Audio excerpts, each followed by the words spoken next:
Bienvenidas, bienvenidos, bienvenides a esta cuarta semana de la lengua española en Estados Unidos y Canadá, que organiza el programa de apoyo a los mexicanos en el extranjero, junto con UNAM Chicago, con el Centro de Enseñanza para Extranjeros, con la Universidad de Northwestern y todas las sedes de la UNAM en los Estados Unidos y Canadá.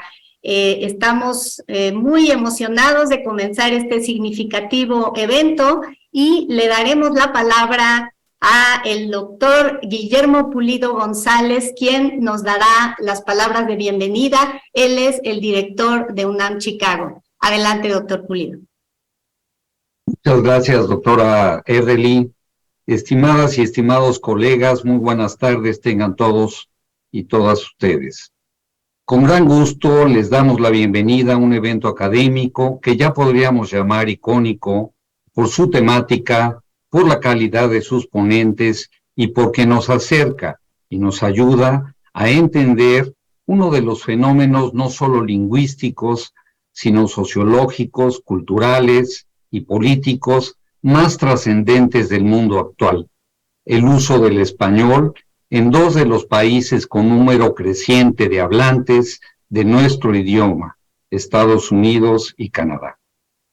Las cifras nos dicen que actualmente alrededor de 60 millones de sus habitantes hablan español en los Estados Unidos, es decir, el 19% de la población, sin incluir Puerto Rico.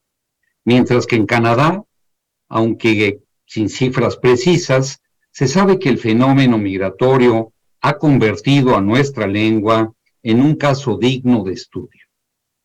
El español es hoy por hoy la segunda lengua nativa más hablada en el mundo, con más de 100 millones respecto a la tercera, que es el inglés, 475 millones de hablantes de español contra 373 millones de hablantes de inglés.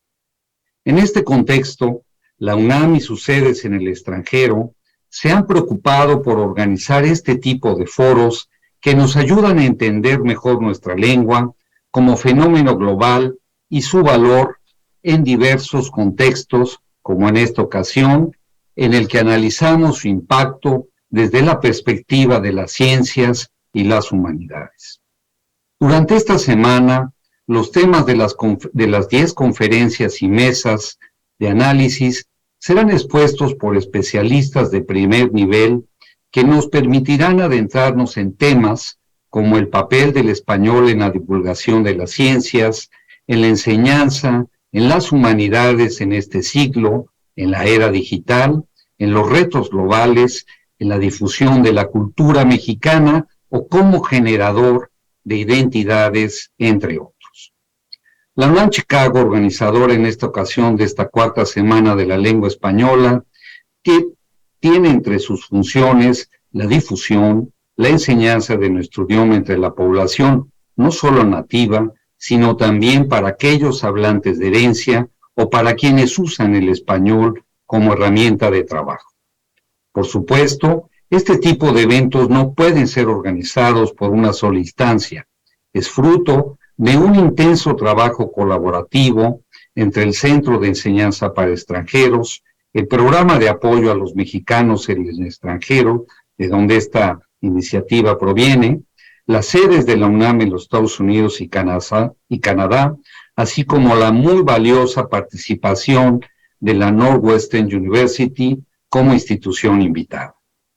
Todos con el respaldo de la Coordinación de Asuntos y Relaciones Internacionales de la UNAM, por lo que agradezco la presencia del coordinador, el doctor Francisco Trigo. En especial, quiero reconocer y agradecer la generosidad de nuestras ponentes del día de hoy, las eminentes y distinguidas investigadoras Rosa Beltrán, Julieta Fierro y Julia Oliver. Agradezco a todos por su valioso esfuerzo para lograr este webinar, que seguramente será muy exitoso y nos ayudará a entender mejor aquello que el lingüista Roman Jakobson llamó el arma más poderosa que inventó la humanidad y aquello que Carlos Fuentes nos legó al señalar que entender lo diverso es la mejor definición de la democracia y la cultura. Sean todos y todos bienvenidos y muchas gracias por su participación. Muchas gracias, doctor Guillermo Pulido, director de UNAM Chicago, por sus palabras de bienvenida. A continuación, vamos a escuchar las palabras de la doctora María Jesús Barros García, directora del programa de lengua española en Northwestern University. Adelante, doctor. Muchas gracias. Bueno, buenas tardes. En primer lugar, quiero agradecer al comité organizador que me haya concedido el honor de formar parte hoy de este grupo encargado de dar inicio a la cuarta semana de la lengua española en Estados Unidos y Canadá.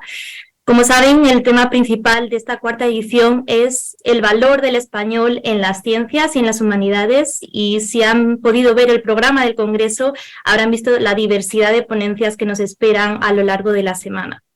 Para mí, esto es un claro reflejo de la vitalidad de la lengua española en el mundo actual, lo que corrobora las cifras publicadas en el informe del año 2022 por el Instituto Cervantes y también mencionadas por el doctor Pulido, sobre la presencia del español y el número de hablantes de español en el mundo, ¿no? Es la segunda lengua materna del mundo por número de hablantes y la cuarta lengua en el cómputo global de hablantes, el cual incluye al grupo de hablantes de español como lengua materna, junto con los hablantes que tienen una competencia limitada y los estudiantes de español como segunda lengua o lengua extranjera.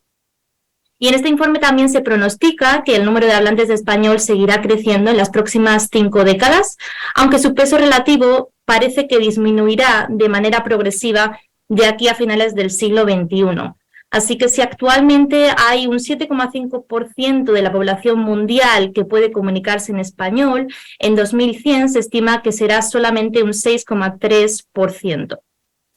Por tanto, para mantener la importancia de la lengua española en Norteamérica y particularmente en Estados Unidos y Canadá, es imprescindible que desde los altos cargos se enfatice el valor de hablar más de una lengua y que los programas educativos inviertan más en una enseñanza de idiomas de calidad. Asimismo, resulta clave en nuestra labor difundiendo en español y por diferentes vías los resultados de nuestras investigaciones y trabajos creativos en el ámbito de las humanidades y las ciencias. Y por ello quiero agradecer a la organización del Congreso que se hayan preocupado desde el año 2019 por reunir a especialistas de diferentes áreas con el objetivo de reflexionar juntos sobre el uso de la lengua española en Norteamérica y los desafíos a los que se enfrenta, proporcionándonos una formidable vía de difusión en español de la obra de especialistas en lengua, literatura, matemáticas, astrofísica, sociología, justicia, traducción e interpretación, economía, historia, periodismo, comunicación, entre otras disciplinas. Y finalmente me gustaría terminar estas palabras de bienvenida dirigiéndome al público asistente para desearles un feliz congreso y que terminen el mismo sintiéndose enriquecidos e inspirados con todo lo aprendido. Muchísimas gracias, doctora Barros García, directora del programa de lengua española en Northwestern University. Y a continuación vamos a escuchar a Jorge Madrazo Cuellar, director del programa de apoyo a los mexicanos en el exterior de la Universidad Nacional Autónoma de México. Adelante. Estimadas amigas y estimados amigos, me da mucho gusto estar hoy aquí entre ustedes para echar a andar los trabajos de la cuarta semana de la lengua española en Estados Unidos y Canadá. Hace poco más de 5 años y bajo el liderazgo del doctor Francisco Trigo, el programa de apoyo a los mexicanos en el extranjero se dio a la tarea de organizar estos eventos denominados Semana de la Lengua Española.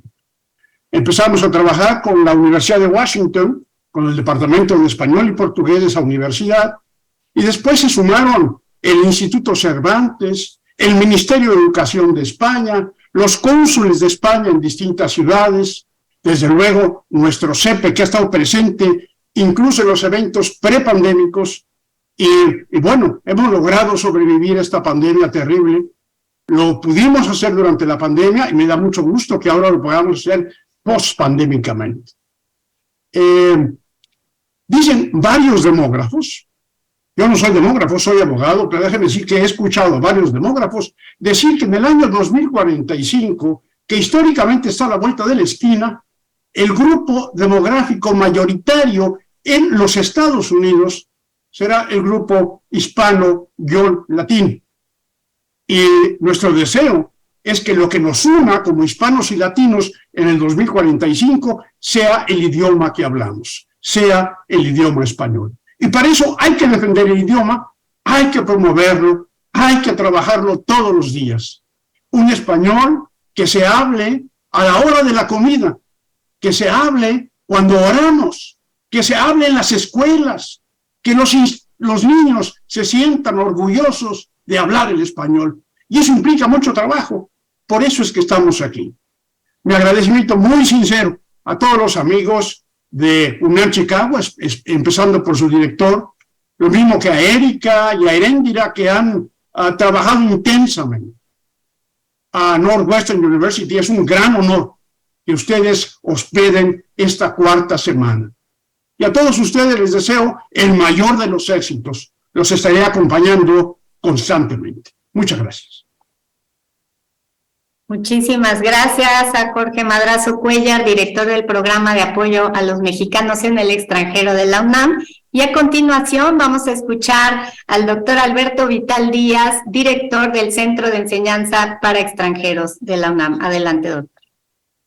Muchísimas gracias, Erika. Reitero también, o me uno al saludo a ustedes que han hecho posible este acto académico. Saludo también a quienes me han precedido con gran energía y entusiasmo en el uso de la palabra, al doctor Guillermo Pulido, a la doctora María de Jesús Barros García, de la Universidad Invitada, y desde luego a Jorge Madrazo, que le ha dado alma y vida a este proyecto, a esta realización de la Semana de la Lengua Española, y que ya tiene una realidad tan concreta y fuerte, y que ya podemos decir que avanzará con certeza en lo que aquí ya se empieza a trazar.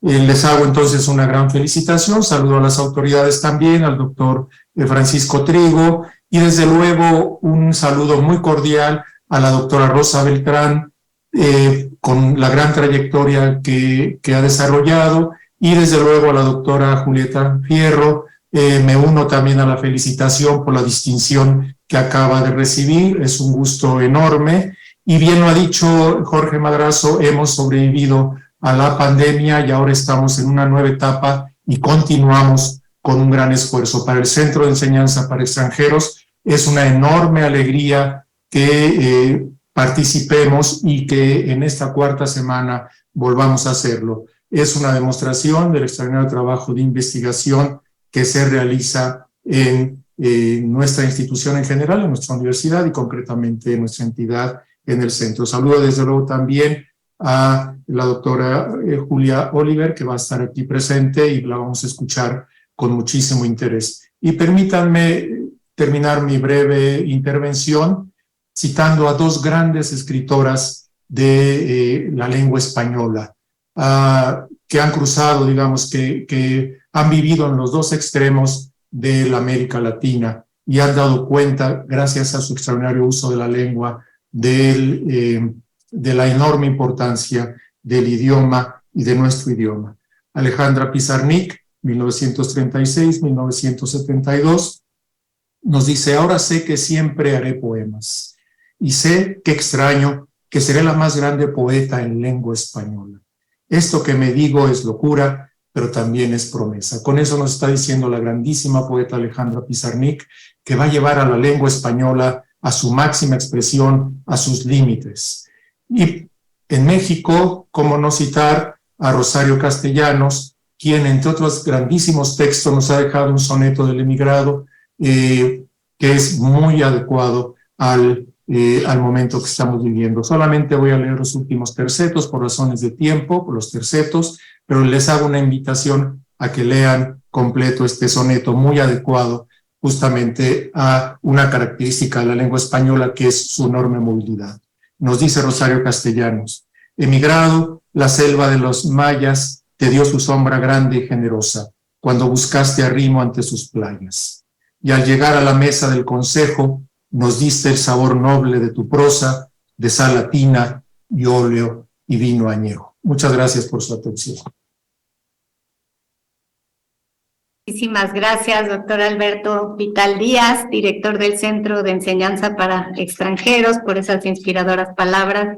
Y a continuación, para finalizar este acto inaugural, escucharemos las palabras inaugurales que dirigirá el doctor Francisco Trigo Tavera, coordinador de Relaciones y Asuntos Internacionales de nuestra universidad. Adelante, doctor. Cómo no, Erika, muchas gracias. Muy buenas tardes tengan todas y todos ustedes.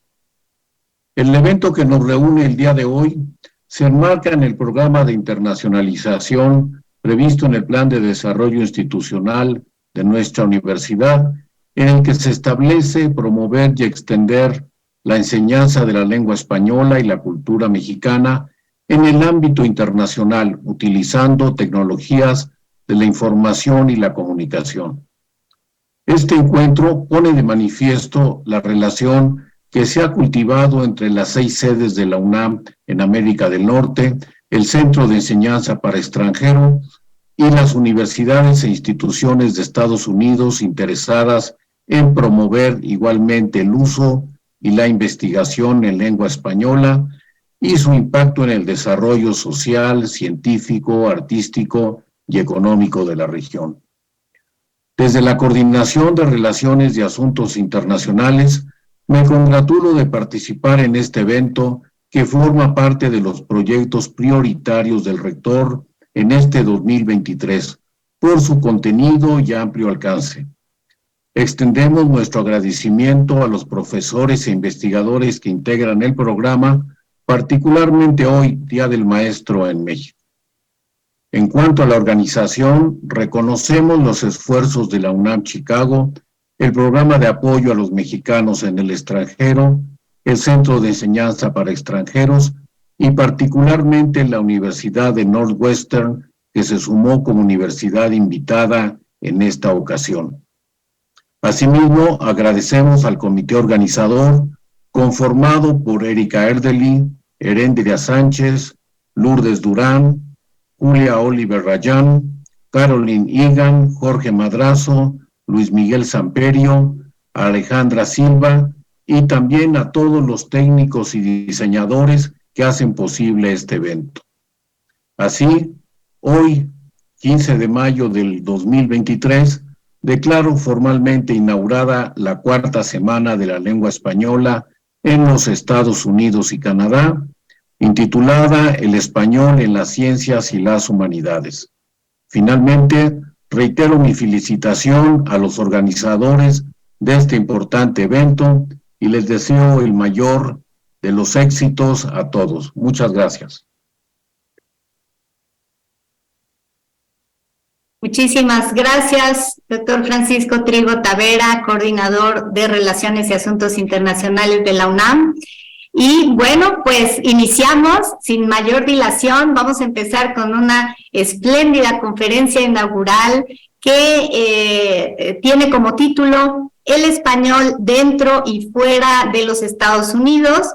Será impartida por la doctora Rosa Beltrán, coordinadora de difusión cultural de la UNAM, quien es, bueno, novelista, cuentista, ensayista, editora, fundadora de varias colecciones literarias, ha recibido diversos premios y reconocimientos dentro y fuera del país.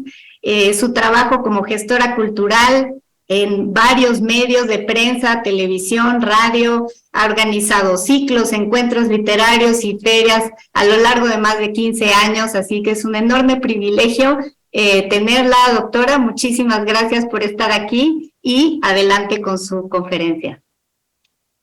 Muchas gracias, Erika.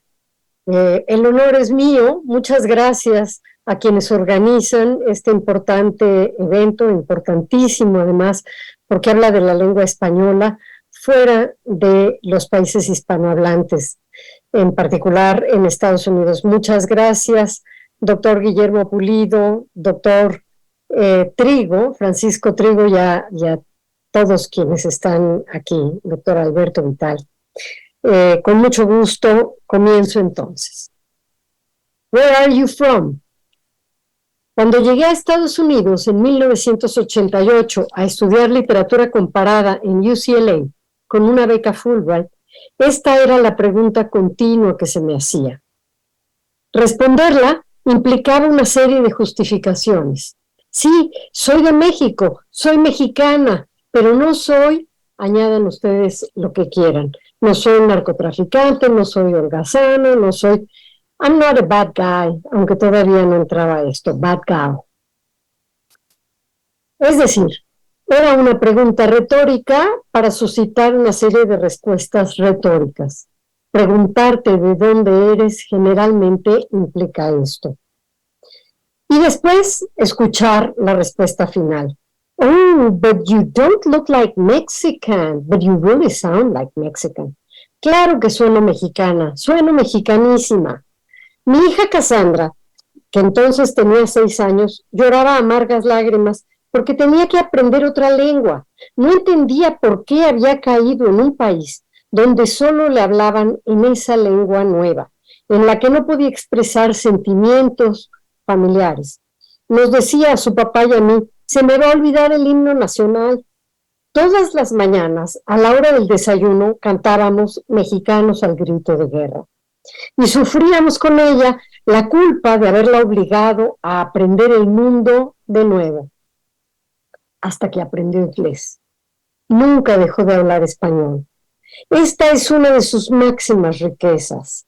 Ella nos lo dice.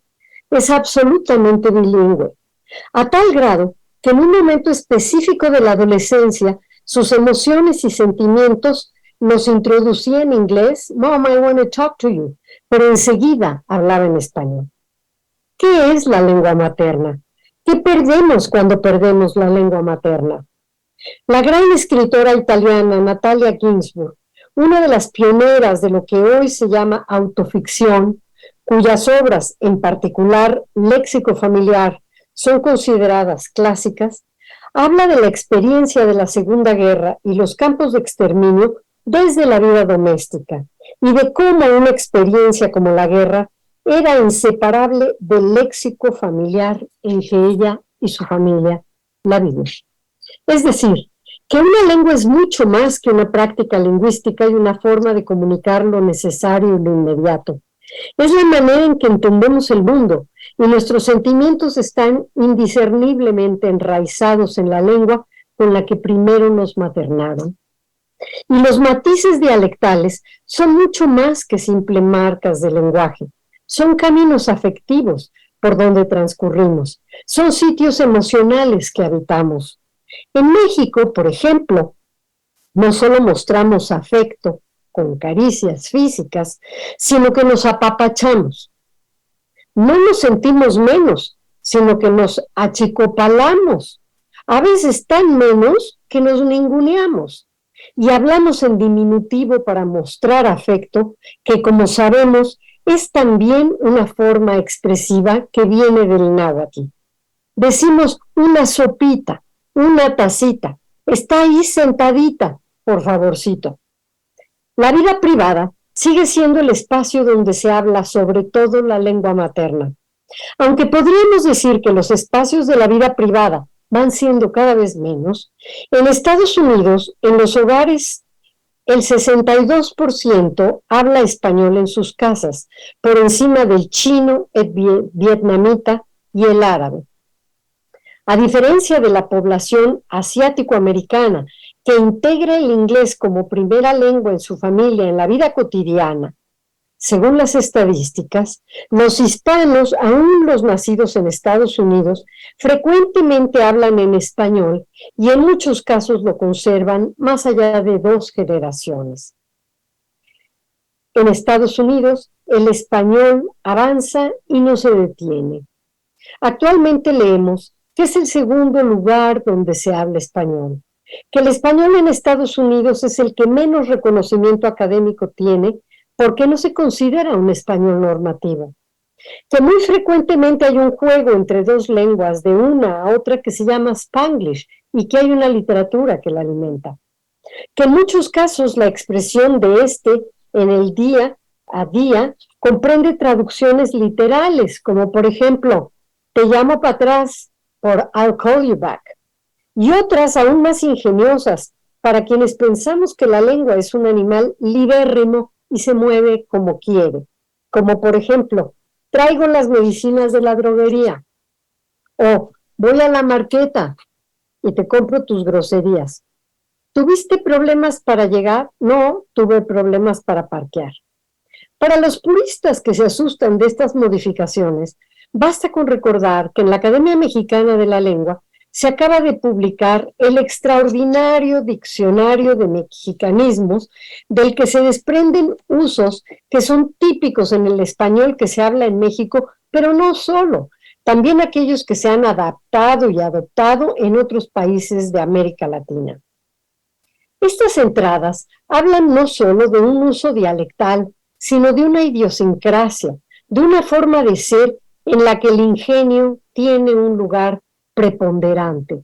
Escuchen ustedes tan solo parte de las entradas del verbo echar. Echarse al plato, asesinar. Echarse un caldo, abrazarse, acariciarse. Echarse un champurrado, practicar el coito. Echarse un caldo o un gaucho veloz, practicar el sexo de forma rápida. Y por último, echarse una firma, que no me es necesario traducir. Escuchen ustedes el ingenio, imaginen la figura metafórica que hay detrás de estas frases con las que nos comunicamos. La población hispana es el grupo minoritario más grande en los Estados Unidos. El sueño de los más conservadores es que el español acabe desapareciendo como lengua de comunicación y haya un proceso de integración lingüística. En la literatura es obvio el interés de algunos autores de mantener, en cambio, sus variantes. Y hay algunos muy optimistas que piensan que quizá algún día el español llegue a coexistir junto con el inglés, si se llega a integrar una sociedad bilingüe y bicultural, o cuando menos multilingüe y multicultural. No hay necesidad de que en el sistema escolar se borren las lenguas maternas originales al estudiar inglés. Es obvio que la tendencia escolar sea dominar la lengua oficial, que hará a sus estudiantes desenvolverse con mayor facilidad, con excelencia. Pero perder la lengua original, borrarla deliberadamente, hace que se pierdan aspectos no solo culturales, sino habilidades cognitivas, que de hecho son útiles para aprender otras lenguas. Comenzar a aprender una segunda lengua, cuando en su mayor parte, al menos en el caso de los estudiantes de UCLA, que fueron mis estudiantes, escogían español en la carrera, es casi ya demasiado tarde. Y además, el aprendizaje escolar de una lengua normalmente se hace por medio del conocimiento gramatical cuando se es adulto. Y en cambio, se pierde esa otra forma de inmersión de la que habla Chomsky y que se da en los primeros años de la infancia a través de la gramática interna. Decir que hablo español implica negar que en España se hablan otras lenguas. En catalán, o que los vascos hablan en euskera, etc.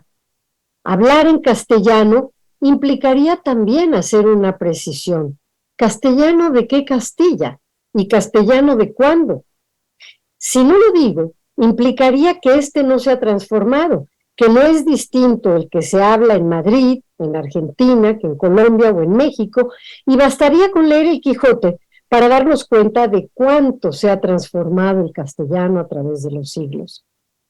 Me basta con abrir mi diccionario de mexicanismos para saber de qué está hecha también la lengua en la que yo siento, en la que yo escribo, en la que yo vibro, pero en la que además, y esta es en verdad, este es un milagro laico, en la que los otros hispanoamericanos e hispanohablantes me entienden.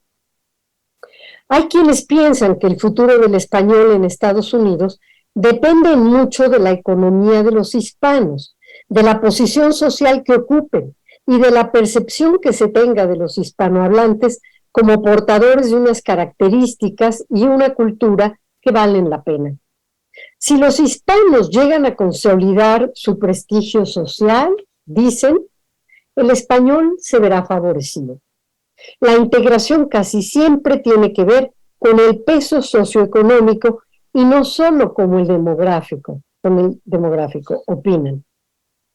Pero esto, la verdad es que varía de un estado a otro de la Unión Americana.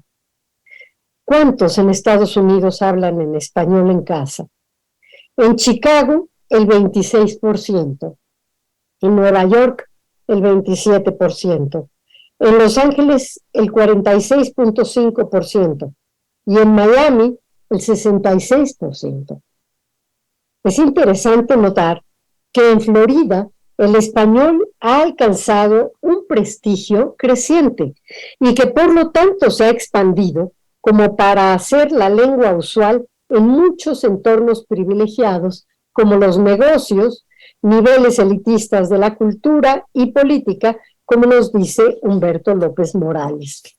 Incluso se habla de cubanos de Miami en la música, en el cine, en los medios, y hay libros con este español. Dos factores que se consideran poco, pero tienen enorme influencia en la difusión del español, son los medios de comunicación. Telemundo, que incorporada a la NBC y a la CNN en español, tiene una fuerte influencia, y sobre todo de hablantes de Miami. Otro factor es que el español, después del inglés, es la lengua más estudiada en todos los niveles de enseñanza. El tipo de español que se habla en Estados Unidos ha variado también desde las comunidades en que se utilizó el español por primera vez allá, desde el siglo XVIII, por ejemplo, en San Antonio, Texas, que fue fundado por familias canarias, hasta la actualidad, donde se habla un español mexicano de modo más reciente. El desarrollo social en las familias hispanas, que hace algunos años preferían no hablar español con sus hijos a fin de afianzar la integración en la comunidad anglohablante, hoy hace que aprecien positivamente el uso del español en casa. Incluso empiezan a cultivarlo como valor añadido para sus hijos. Es decir, si se habla más español, se habla más español. Francisco Moreno Fernández, director del Instituto Cervantes de Chicago, afirma que el futuro de la lengua española está y estará íntimamente ligado a las condiciones sociales de sus hablantes. El mayor peso demográfico hispano y la mayor presencia socioeconómica y su crecimiento acelerado harían que la sociedad en Estados Unidos pudiera quizá llegar a plantearse el ser una nación bilingüe y bicultural. De no ocurrir esto, la situación podría fosilizarse en un patrón de diglosia que va en detrimento del prestigio social de la lengua, afirma. 1 de cada 4 norteamericanos son hispanos, dice Jorge Covarrubias, secretario general de la Academia Norteamericana de la Lengua Española en Estados Unidos. Sin embargo, un buen número de hijos de migrantes en Estados Unidos pierden el español. La historia de las lenguas es la de los organismos vivos. Su duración es variable, pero hay un momento en que nacen y otro en que mueren al dejar de hablarse. Y ciertamente, los fenómenos migratorios contribuyen a la pérdida o a la ganancia de las lenguas. Es equivalente la pérdida del español en los migrantes a Estados Unidos que en la del migrante zapoteco o tojolabal que se integra a la vida de las grandes urbes y transita del campo a la Ciudad de México. Juan Villoro, en su lectura en el 9º Congreso Internacional de la Lengua Española en Cádiz, cuyo título fue La aventura de la inclusión, parece hacer un paralelismo. Hoy, dice Juan, los indígenas que emigran a las ciudades son bilingües, pero sus hijos se educan exclusivamente en español para asimilarse a la modernidad, del mismo modo en que los hijos de los migrantes a Estados Unidos se educan en inglés. El fenómeno tiene similitudes en sus motivos, pues como dice, Son las rutas de la necesidad las que dejan atrás saberes ancestrales. No obstante, el número de hablantes del español, no solo en Estados Unidos, sino en el mundo, aumenta día con día. Pongo un ejemplo. Un poco antes de la pandemia, fui invitada a la universidad en China, es decir, a la UNAM, a impartir unas conferencias sobre literatura. Me sorprendió saber que tan solo en Beijing hay 16 instituciones que se dedican a la enseñanza del español y aproximadamente 80 en China que se dedican a la enseñanza de la filología española y el español como lengua. Me consta, porque estuve allí hablando con los estudiantes, que no solo llegan a un dominio casi perfecto, sino que leen literatura de los siglos XVII, XVIII, XIX, XX y hasta los autores y autoras más recientes. Según el Ministerio de Asuntos Exteriores de la Unión Europea, el español es la tercera lengua en un cómputo global, acaban de decirlo, al sumar dominio nativo, competencia limitada y estudiantes de español. Y la tercera más utilizada en la red. Esto quiere decir que el conocimiento y la preservación de esta lengua tiene un sentido más grande que el de volver a las raíces. Implica ver al pasado al mismo tiempo que dirigirse al futuro. Un futuro que ciertamente va más allá de la pertenencia al propio país y también nos lleva a ser parte de un mundo donde, según Concepción Company y miembro de la Academia Mexicana de la Lengua, hay casi 600 millones de hispanohablantes. Es cierto, sin embargo, que el uso de una lengua siempre sirve para algo, no solo para sobrevivir y acaso triunfar en el mundo económico, sino para hallarse a sí mismo y expresar a través de su literatura lo que solo en ella cabe, y también como un vehículo de contraconquista. Hablar español en Estados Unidos es un acto de resistencia.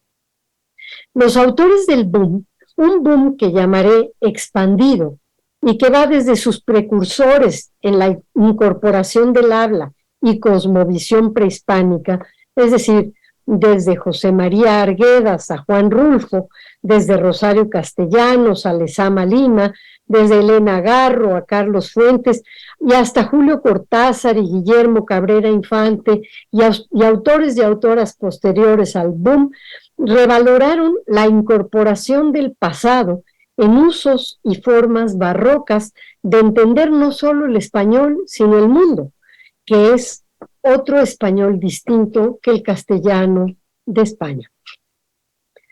Por todo esto, no se debe tener una postura purista respecto del español que se habla.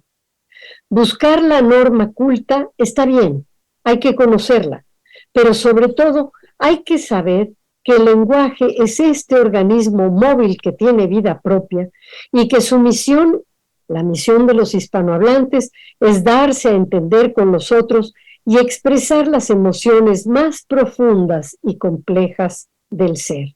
Es volver en muchos casos a la lengua materna sin dejar de utilizar las otras lenguas, las lenguas aprendidas en años posteriores. Un importante director de la Academia de la Lengua, Moreno de Alba, introdujo un término importantísimo en esta, españolismo.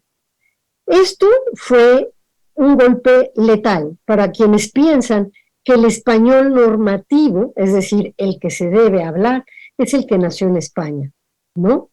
Por supuesto que es la lengua madre y por supuesto que conocerla nos acerca a su riquísima tradición, pero no quiere decir que las otras formas de usos del español estén equivocadas. No quiere decir que los usos dialectales del español sean incorrectas. Ni siquiera quiere decir que el Spanglish sea algo que se debe evitar. En este momento está ocurriendo un festival importante en la universidad, el Aleph, El Aleph, por supuesto, parafraseando a Borges, es el punto que une a todos los demás puntos. Y en el Aleph, un importante artista, Guillermo Gómez Peña, que seguramente ustedes en Estados Unidos conocen muy bien, porque es el chicalango desde hace muchos años e introdujo una forma lingüística y musical, pero también interpretativa y de poner el cuerpo, que se llamó el heavy nopal, está llevando a cabo su muy interesante espectáculo que lo que pretende es unir a todos los hispanohablantes en las distintas formas dialectales y usos del español. Y termino. Ya sea conservando el español con tintes dialectales o acudiendo más tarde al estudio y dominio de un español más amplio, hay que tener conciencia de que esta es una de las lenguas no solo más habladas en el mundo, sino una que ha producido, entre otras muchas experiencias, una de las más ricas, más diversas y mejores literaturas del mundo. Muchas gracias. Muchísimas gracias a la doctora Rosa Beltrán, a gran escritora, coordinadora de difusión cultural de la UNAM, miembro de la Academia Mexicana de la Lengua, no lo mencionamos al principio. En esta inauguración tenemos a tantas personalidades que si nos ponemos a leer sus currículums no terminamos, pero muchísimas gracias por esta muy inspiradora charla, gracias por poner el dedo en el renglón sobre el valor emocional de la lengua española, este patrimonio que ya debería de ser objeto de estudios que tienen que ver con la salud mental, ¿verdad? De las personas, de los hablantes que viven en los Estados Unidos, algo que hemos aprendido de la pandemia. Gracias por hacer alusión al diccionario de mexicanismos que acaba de salir, al que invitamos a todo nuestro público a que lo conozca. Estoy segura de que cualquier persona de origen mexicano que nos está escuchando se sonrió al escuchar palabras como apapachar, achicopalar, que son palabras que nos hacen sentir algo más allá de lo que significan, tienen este valor emocional, ¿verdad? Entonces, igualmente para las personas de otros orígenes. Voy a dar lectura a un par de comentarios que tenemos de nuestros asistentes. Voy a empezar con el comentario de Alaide Salgado, que nos dice: trabajo en Estados Unidos, enseño español, me identifico mucho con lo que expone la doctora Rosa, estoy iniciando un estudio y quiero saber por qué los nacidos en Estados Unidos pierden el idioma de sus padres. Tengo alumnos que sus padres son hondureños, mexicanos, panameños y han perdido casi al 100% el idioma. Mi pregunta es: ¿cómo poder apoyar a los hijos de migrantes o a los mismos migrantes para tener confianza de seguir hablando el español? ¿Cómo revalorizar nuestro idioma en los hogares migrantes, ya que cada día hay menos latinos bilingües, pues solo quieren hablar inglés? Ese es el primer comentario, pregunta, doctora. Muy bien. Alaide, comparto lo que expresas en tu comentario porque yo misma lo viví cuando estuve en Estados Unidos. Lo primero que habría que combatir siempre, al margen de este problema que planteas, es la discriminación. Esta es una fuerte razón por la que no hablan español. Les da vergüenza porque piensan que al oírte hablar español, claro que van a hacer aflorar toda esta serie de prejuicios con los que empecé mi charla, ¿no? Ah, eres de México. O eres de El Salvador, eres de la Mara Salvatrucha, o eres de donde sea. Pero esto es un problema de ignorancia del otro lado. Cuando quien habla se empodera y se da cuenta que más bien hay todo un reto por detrás de enseñar, de compartir, o incluso de educar a los que están del otro lado y de empezar a ver cómo se sorprenden ante la riqueza de todo lo que hay, quizá esa discriminación disminuya un poco. Como actividades grupales, yo sí considero que leer en español es importantísimo, si enseñas allá. Si das clases, enseñar es otro mexicanismo. Por supuesto, y también impulsarlos a que escriban en su lengua y a que escriban además cada uno en su forma dialectal, ¿no? Enseñar a los mexicanos cómo se oyen ciertas palabras de quienes viven en El Salvador o en Guatemala, en diferentes lugares.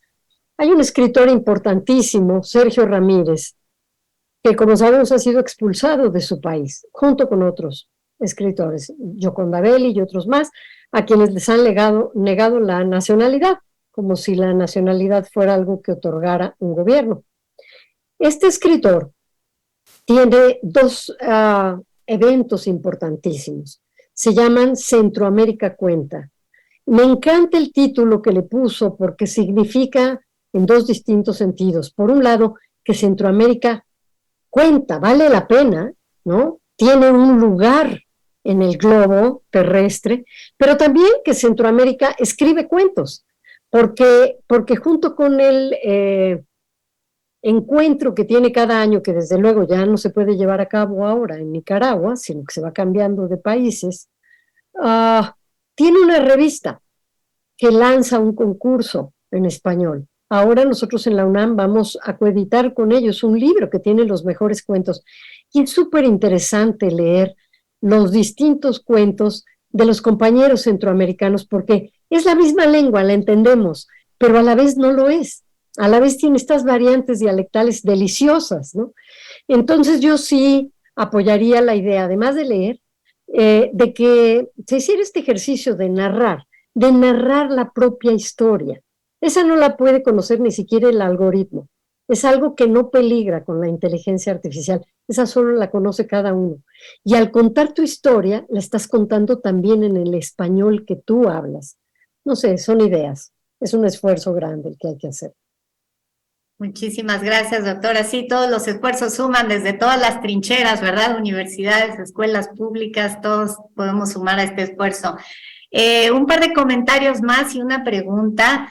Nos dice Rosa Ester Delgadillo, felicidades a la doctora Beltrán por esta espléndida conferencia que nos presenta la importancia del español, así como ese juego lingüístico que nos presenta con esas pícaras frases que se escuchan en la mayoría de las clases sociales y ese recorrido que hace del uso del español por diferentes autores. Gracias. Viene una pregunta de Salvador Carreño, nos dice, ¿les parece importante precisar, particularmente con estudiantes, la relación entre lengua, idioma y dialecto para dimensionar el desenvolvimiento de la lengua? Cito a la maestra Elizabeth Luna Trail, de quien he leído tales precisiones, porque me pareció, espero equivocarme, que la maestra Beltrán se refirió al castellano no en su dimensión de idioma, sino como la lengua como tal. Correcto. Sí, yo sí creo que vale la pena hacer la precisión. Elizabeth Luna Trail es fue una de nuestras más grandes lingüistas y la tuvimos como profesora en la universidad, desde luego. Sí, se habla de lengua española. Yo quise hacer una hipercorrección, porque cuando dices esto en España, rápidamente levanta la mano un catalán y dice, perdón, en España no solo se habla español, en España se habla también catalán. O un vasco te dice, ¿no? Nosotros hablamos euskera, o un gallego, portugués, etcétera, etcétera, etcétera. Por eso precisé que el español que hablamos en Latinoamérica es heredero de la tradición castellana, desde luego que es la lengua española, sin ninguna duda. Hablar, por lo tanto, de idioma y de dialecto y de idiolecto, todo esto es necesario, sí creo, y es interesante que los alumnos lo conozcan también, pero siempre sabiendo que no hay una carga negativa idiosincrática cuando se habla de dialecto. No vale menos una que la otra. El español normativo es simplemente eso, una norma que se utilizó durante mucho tiempo, pero que ni siquiera es la mayoritaria. Esa es la única precisión que yo haría. Muchas gracias, doctora. Pues un par de comentarios más, simplemente Silvia Morales Chainel le dice, mil gracias, doctora, por tan ilustre reflexión y enseñanza. Alaide Salgado le agradece la respuesta que le dio. Y Lourdes Piña nos dice, en mi caso, mis hijos hablan los dos idiomas, solo que hay palabras que no saben en español, ni palabras de inglés traducirlas al español. Y bueno, finalmente acaba de llegar una pregunta que yo creo que va a ser la última que nos va a dar tiempo de leer. En su experiencia y conocimiento, ¿cuál es la diferencia entre variación lingüística o del habla y dialecto? A veces las definiciones se parecen tanto que es difícil separarlas. Sí, empiezo por la última. Normalmente se refiere a la lengua escrita, ¿no? Cuando se habla de variantes dialectales. Sí, pero por supuesto que son casos prácticamente iguales, los casos de habla. Cuando es un grupo grande de hablantes, quien ya lo ha cristalizado, consolidado, se convierte en parte de la variante dialectal, ¿no? Me gustaría mucho decirle a Silvia Morales, creo que fue ella quien comentó lo de que sus hijos son bilingües, pero a veces se les olvidan las palabras en una lengua y en la otra, que no importa, que es totalmente normal. Bueno, a mí estando en Estados Unidos de pronto se me olvidaban palabras porque todo el tiempo estaba viviendo en inglés, ¿no? Pero esto era divertido también. Jugar el juego del diccionario, a lo mejor lo conocen ustedes, que es divertidísimo, en el que se abre el diccionario, se busca una palabra, se cierra y cada uno intenta dar una definición. Y luego son definiciones también imaginarias. Yo me acuerdo que lo hacíamos con los alumnos y de pronto alguien ponía filete muñón y los demás se reían porque es filete miñón, ¿no? Y muñón es otra cosa. Cuando pusimos dracena, bueno, dícese de una fórmula química que no sé qué, y no, es el femenino del dragón, pero se aprende y se divierte y creo que se vale seguir todos los días insistiendo en esto. Yo tengo un par de nietas. Parece que no importa lo personal, pero claro que importa y está además enraizado en el cuerpo la experiencia personal, que han vivido en otros países, recientemente en Malasia, y que me empeño junto con mi hija en que hablen español, en que además dominen la variante dialectal. Por supuesto que les quiero decir muchachitas hijas de porra y escuinclitas y que me entiendan, claro. Excelente, doctora. Bueno, increíblemente todavía nos da tiempo de una preguntita más. ¿Qué opina del término Latinex? Nos pregunta Verónica Robles. Bueno, son modas, ¿no? Mucho también se afinca después en la mercadotecnia. Los únicos términos con los que yo no estoy de acuerdo son aquellos que encierran una intención discriminadora. Depende del contexto en el que lo digamos, por supuesto, ¿no? Pero algunos, no importa en qué contexto, siempre estaré en contra de ellos. Por ejemplo, detesto el término feminazis. De veras es no haber entendido ni lo que es el nazismo, ni lo que son los feminismos, ni que en este momento vivamos nosotros, los mexicanos, en un país donde se mata a 11 mujeres al día, cifras oficiales, por el hecho de ser mujeres, ¿no?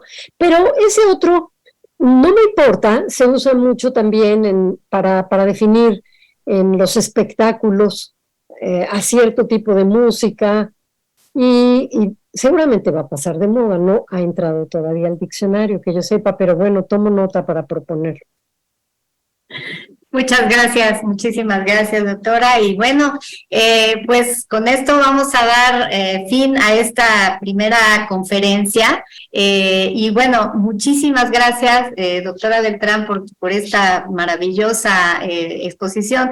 Muchísimas gracias a todos los que nos acompañaron en este acto inaugural. Y bueno, si hay alguien más que quiera decir algo antes de que cerremos esta primera etapa de nuestro evento del día de hoy, de las personas que están presentes, pueden abrir su micrófono con gusto. Adelante, doctora Julieta. Hola, Rosa, felicidades a todos, muchas gracias. Pues a mi nieto le pasó lo contrario. Durante la pandemia yo daba clase todos los días en español, incluida la ciencia, y sus padres le hablan español, y ahora que terminó la pandemia está en un colegio francés, y es norteamericano, y todavía no sabe hablar bien inglés, así es que el país y está sumergido en esto, pero el aprender lenguas de pequeño efectivamente es más fácil. Y él es, pues yo digo, 100% mexicano. Felicidades, muchas gracias. Muchísimas gracias, doctora Beltrán. Te agradecemos muchísimo tu conferencia. La hemos disfrutado mucho. Gracias.